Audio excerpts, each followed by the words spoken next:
Hello guys and welcome to the second episode of my Devlog series. If you haven't watched the last episode, you should totally go ahead and do that, because I explained a bit of the game's story. It was perfect. But if you don't want to, this is where we left off. Well, we have a player, we can move around, and we can shoot arrows as many times as we want. So that's the first thing that I'm gonna do for this devlog.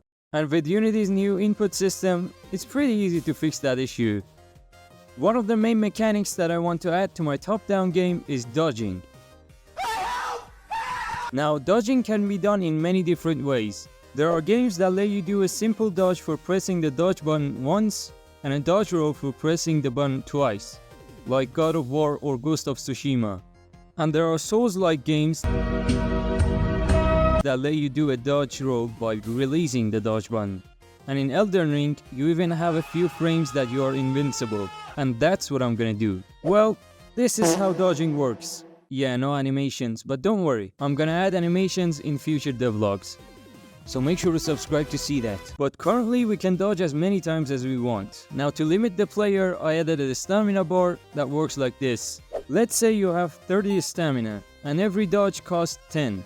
Every time that you dodge, your stamina decreases and waits for half a second to reload. Now if you have less than 10 stamina, you can still dodge, but after that, your stamina will take 1.5 seconds to start refilling. Keep in mind that I might change those numbers later. Now the problem is that we can move around and just disappear, which is not what we want. Why are we still here? Fortunately, Unity has a perfect camera system called Cinemachine that allows you to do endless things with your camera.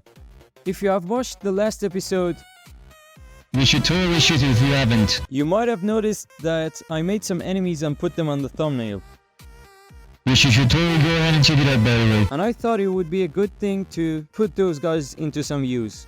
First, I made only 2 frames of animation for him. Then I put him inside of the game. Don't worry, I'm gonna change his animations later in the future devlogs maybe. So make sure to subscribe. And now he can attack us. Our health bar isn't decreasing. After hours of work, I figured that I forgot to call his attack method in the animation. But anyways, we can finally successfully dodge his attacks. In almost all bow and arrow games, we can pull the arrow to charge, which will increase the power, damage, and accuracy.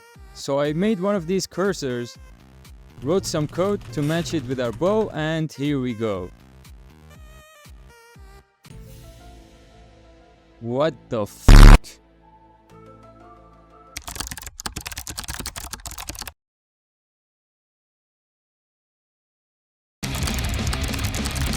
So after some bug fixing, I got it working, and to show you guys that it actually works, I made this ridiculously large cursor so that you can see that the accuracy and power actually decrease when you don't charge your bow. Anyway, that's gonna be it for this episode. If you liked it, make sure to like, and in the next episode, we might make the enemies and finish a simple combat system. So make sure to subscribe and stay tuned for that. Now with all that said, thank you for watching and get out of here.